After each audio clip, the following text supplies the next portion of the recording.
Making babies in modern times. This week we told you about the explosion of young women recruited to donate their eggs to strangers. Well, tonight, men.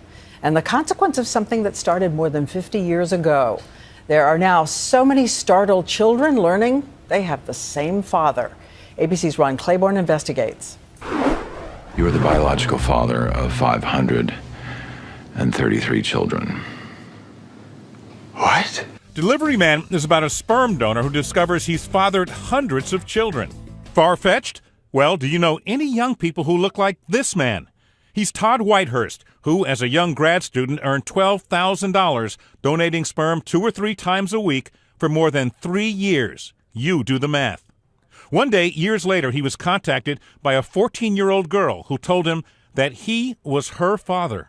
My first reaction was just to be stunned. Since then, he's met 3 of his other donor offspring and has confirmed a dozen altogether. How do you know you don't have 50, 100 children, 150?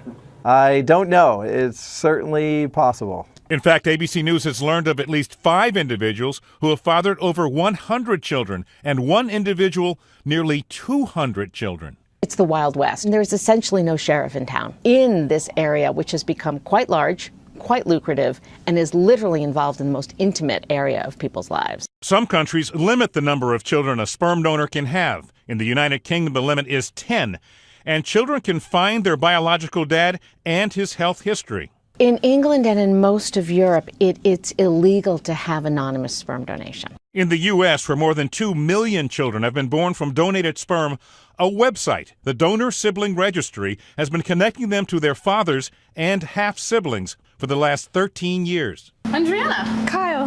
Nice to finally meet you. Nice to meet you. Come in. Adriana and Kyle found each other through that registry.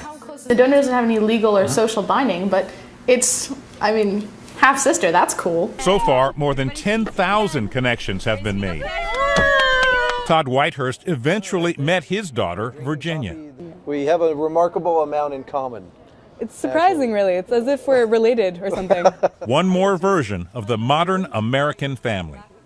Ron Claiborne, ABC News, New York.